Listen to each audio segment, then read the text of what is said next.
Pemirsa, tidak hanya aparat kepolisian saja yang dilaporkan melakukan pemerasan, aparat lainnya yang berkutat dalam penegakan hukum di pemerasan yang diduga dilakukan jaksa di pengadilan. Berikut liputannya. Ini aja Bapak, sebetulnya kalau untuk Bapak ini saya kasih murah ya, cuma 30, nanti kenanya cuma 4 bulan Pak. Kenanya cuma 4 bulan? Iya, mau nggak begitu? Saya minta dari Bapak 30, jangan datang siapa-siapa. Tuti juga nggak usah tahu.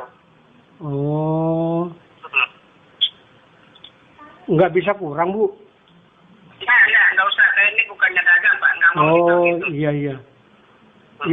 Jadi, terus gimana? Gimana, Bu? Saya nyari uangnya belum dapat, Bu. Gimana ya, Pak? Iya, Bu. Saya ini orang pengangguran, istilahnya kan saya udah nggak kerja, Bu. Jadi ya, gimana istri saya ditahan. Rekaman pembicaraan ini adalah bukti aksi pemerasan seorang jaksa terhadap warga. Dalam rekaman pembicaraan, terdengar jelas bagaimana aksi si jaksa yang meminta sejumlah uang. Permintaan ini terkait dengan kasus hukum si warga yang perkaranya tengah ditangani di pengadilan. Pihak LBH Jakarta yang menjadi kuasa hukum warga yang menjadi korban pemerasan jaksa ini, kemudian melaporkan si jaksa ke Kejaksaan Agung. Jadi awalnya ibu ini punya hubungan bisnis dengan partnernya di catering dan ada masalah dalam bisnisnya sehingga dia tidak sanggup meneruskan dan dibawalah ke polisi oleh si partnernya dan lanjut ke kejaksaan. Di kejaksaan kemudian dia ditahan. Suaminya datang ke kejaksaan ingin mengajukan penangguhan penahanan. Jaksanya bilang percuma ditangguhkan, tak juga di pengadilan ditahan lagi gitu. Nah tiba-tiba 2 minggu kemudian diteleponlah suaminya ini oleh jaksanya dan minta nomor telepon, handphone dan lain-lain. Nah kemudian suatu hari kami sedang bersama dengan suaminya ini, jaksa ini nelpon ke suaminya lagi dan bilang bahwa kalau pengen selesai, kalau pengen ringan gitu, negosiasinya bahas seperti itu, minta 30 juta. Berulang kali terungkap, namun laporan pemerasan yang dilakukan jaksa-jaksa nakal masih saja terus terjadi. Setidaknya pada tahun 2015 saja, ada 40 laporan pemerasan yang muncul. Jaksa yang seharusnya bisa menegakkan hukum seadil-adilnya, malah seringkali menggunakan kewenangannya untuk memeras mereka yang berperkara. Sudah banyak jaksa nakal yang akhirnya dibuih karena memeras atau menerima suap. Namun rupanya kata kapok tidak ada.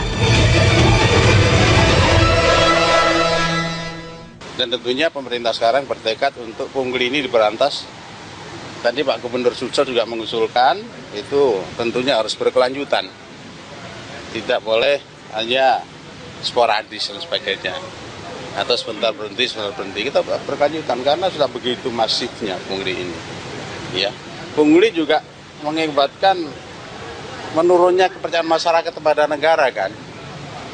Jadi berpengaruh pada menurunnya wibawa negara terhadap masyarakat. Dan pemirsa, untuk membahas kasus pemerasan yang kerap dilakukan aparat negara, telah hadir Komisioner Ombudsman Republik Indonesia, Bapak Alamsyah Saragih. Pak Alamsyah, selamat malam. Selamat malam. Dan juga hadir Kepala Bidang Peradilan Fair and Trial LBH, Bapak Arief Maulana. Mas Arief, selamat malam. Malam, Mbak. Oke, kita akan langsung bahas. Kita bahas ini juga sebenarnya concern dari hampir semua lapisan, bahkan Presiden Jokowi juga geram sekali ingin memberantas kasus pemerasan dan juga pungli ini. Kalau dari data Ombudsman sendiri, kita lihat langsung statistik tahunan dari Ombudsman. Kepolisian, bagaimana posisi dari kepolisian? Banyak aduan yang diterima oleh Ombudsman soal kinerja mereka terhadap pungli dan pemerasan? Kalau pungli di Ombudsman itu justru yang paling tinggi pendidikan. Ya. Tapi ini serem ya, karena ini kan nasib bangsa ke depan ya. Kalau kepolisian itu tertinggi untuk penundaan berlarut, tapi itu bagi Ombudsman dilihat sebagai indikasi. Biasanya kalau sudah penundaan berlarut, itu ujung-ujungnya nanti kemudian bisa 2 kemungkinan.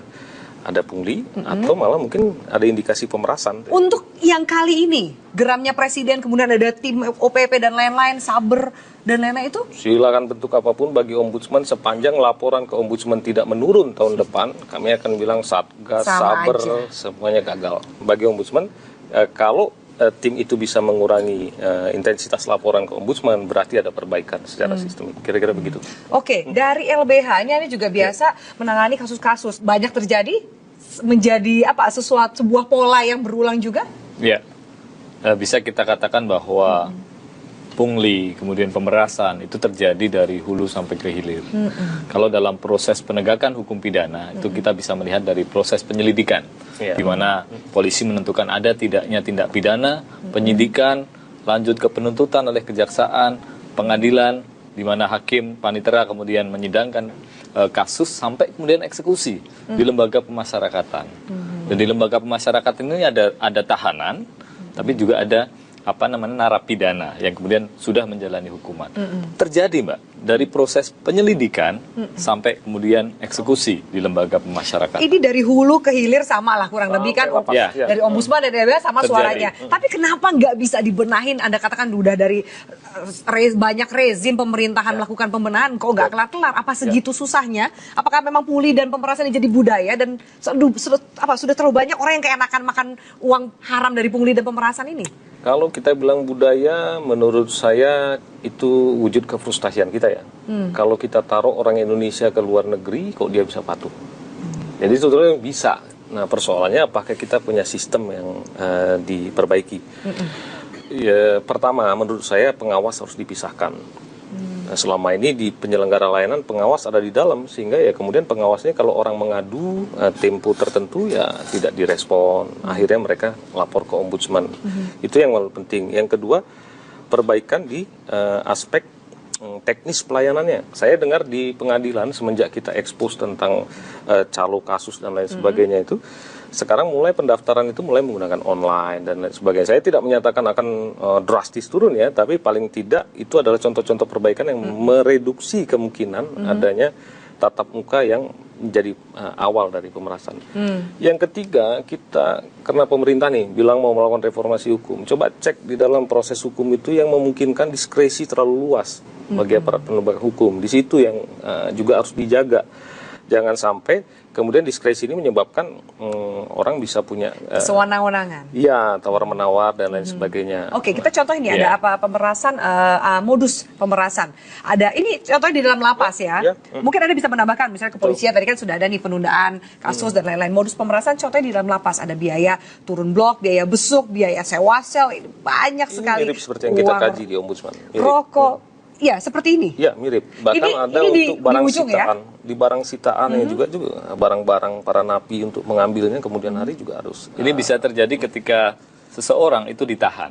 Jadi belum ada dalam proses due process of law ya, dalam proses peradilan ditahan. Itu sudah terjadi nih, Mbak. Jadi ini kalau kisarannya mereka tuh 1 hari atau anggaplah kemudian hitungan seminggu harus keluar uang berapa di dalam lapas untuk kemudian menjamin dirinya bisa aman dan sedikit lebih nyaman. Klien kami, saya pernah punya pengalaman dengan teman-teman LBH Jakarta, itu mendampingi seorang klien, dia mengatakan penghasilan orang tua saya sudah habis untuk kemudian menjenguk saya, kemudian membiayai seluruh kebutuhan saya di lapas. Jadi dia memutuskan untuk orang tua tidak usah datang untuk menjenguk dan biarkan saya di dalam. Iya. Kasus apa, Mas? Itu kebetulan kasus pidana anak, ya yang terjadi dan dia mengatakan bahwa ya lebih baik kemudian saya tidak dijenguk, ya.